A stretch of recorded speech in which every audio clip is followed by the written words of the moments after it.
Hello, everyone. This is Kylan, and I want to wish you a very happy new year. It is the end of 2019. We are so happy to have 19 go onto the wayside. We're ready to look forward into 2020. 2020 is, I don't know why, but I just think it's going to be an amazing year, and I don't know what's driving it. But I do know this. It's that time of year that everybody's looking at right now, and everybody's thinking about goal setting. Everybody's thinking about that next year and what it's going to look like, and who we're going to become and what we're going to achieve. And as we all begin to think about goal setting in 2009 or 2020, I wanted to touch on what we're calling here the 5 mistakes of goal setting. And if you think about the achievement of a goal, then you have to have set the goal well to be able to achieve the goal. So the other thing that you're going to find out that, especially as we get to mistake number 5, I'm going to ask you the question, is achieving the goal actually the goal? Is that really what we should strive for?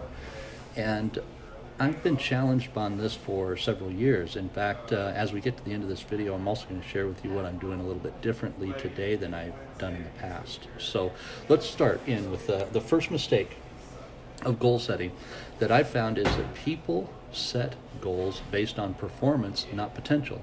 They're always looking back to what did we do last year? How did we accomplish last year? What did it look like? How good were we? Did we achieve the goal? If we didn't achieve the goal, then how do we adjust accordingly as we move forward? I struggle with that because if we're always looking at our performance, if we're always looking back to make our goals moving forward, we're looking at who we were last year, and we're not growing into that. So I'm always thinking moving forward, look at your potential when you set goals. Don't look at your performance. We'll go more into that in your development training as you move forward. Mistake number 2 that I found is we oftentimes feel like we must know how we're going to achieve the goal when we set the goal. If we know how we're going to achieve it, it's not a goal. It's our job, right? So when we make that mistake in goal setting, it's easy to make because we feel like if we don't achieve the goal, then we're a failure, right? That's not necessarily the case. So we want to be careful when we're setting goals that we're setting goals that are going to stretch us. We don't necessarily want to set a goal that we know how to achieve. That's a problem. Okay, problem number 3 that I found, mistake number 3 that I found, goals are based on a plan that we're trying to follow. Now, I'm huge about plans, so don't get me wrong here. I'm not about not making a plan. Not what I'm saying. Every organization should have plans and should have structures. But what I'm going to be careful about is how we set our goals in accordance to a plan.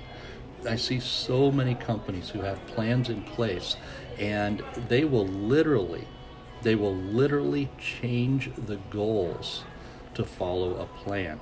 That's a bad idea, really bad idea.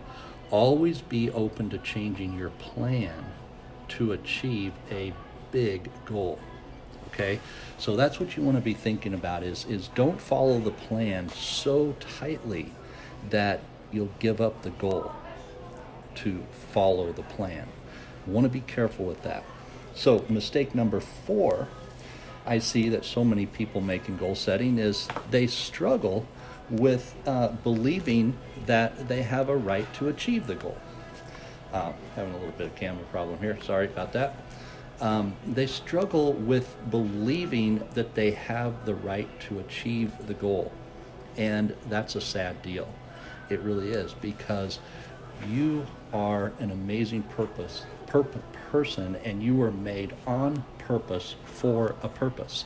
And as you start thinking about goals, especially if you're working in your place of your calling, in your area of your giftedness, you should set some amazing goals and stretch yourself out to your potential. You are created with unlimited potential. Don't let that limit you and your ability. So when you start thinking about your competition, when you start thinking about, are you going to be successful this upcoming year? You want to be thinking about that based on your potential. You want to be thinking into, that long term of who am I, knowing that you have a purpose in life, knowing that there's something that you are called to deliver and that you're supposed to do, and you want to do it very, very well. Okay, so be thinking into that. You have the right to achieve the goal that is in front of you. Now, mistake number 5 that I so often see in goal setting is that we honestly believe that achieving the goal is the goal.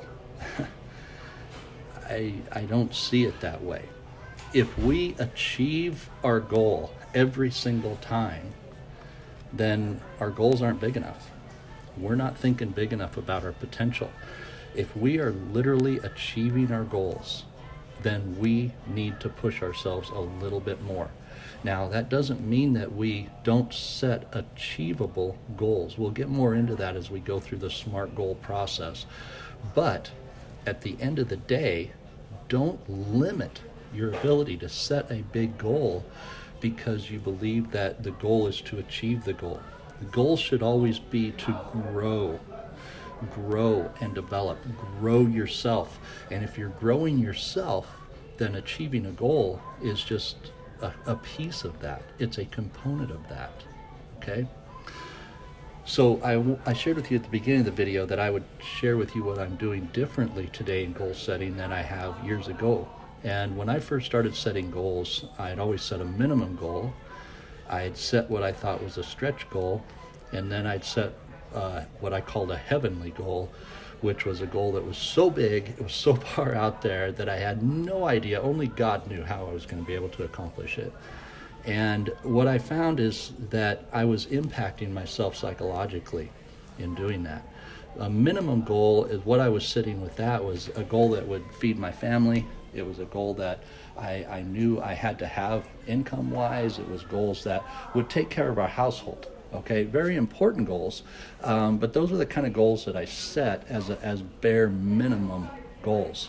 And then I had my big goals, my stretch goals, and these were goals that would stretch me a little bit, would bring me some extra income. It would help me out financially, and it would help me out business-wise. But some of those goals I would meet, and some I wouldn't. And it was interesting as I continued to grow through that process of really who I became and what it was, what it started to do for me psychologically. And it was what I learned about my heavenly goals, those super big, over-the-top goals. What I learned about those began to change the way I look at goals in general. Those goals stretched me farther than I could imagine.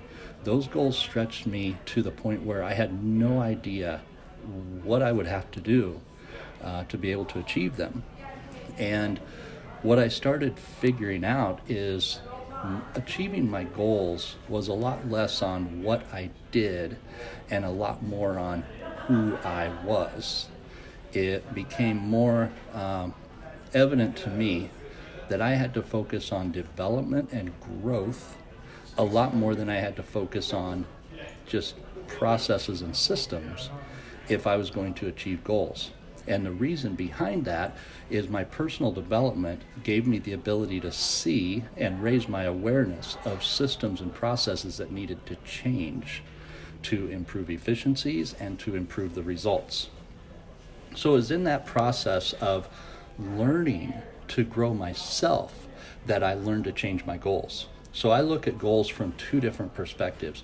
I have action goals or growth goals, and then I have production goals. Production goals are always tied to a number.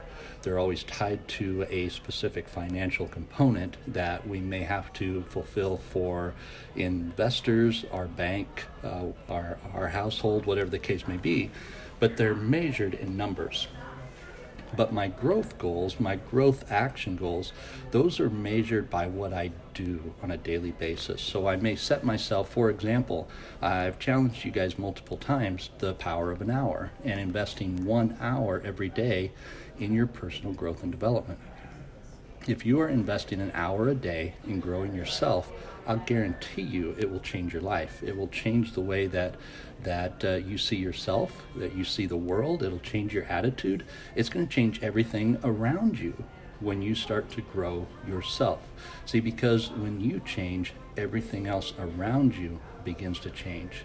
And that's really how I began to realize a lot bigger goal in my life, in the ability to do more and to be more and to see more, more that God had for me to do, is because I was able to stretch beyond myself and had to rely on growth that I didn't currently have. I had to rely on becoming more than I was last year. I had to grow myself.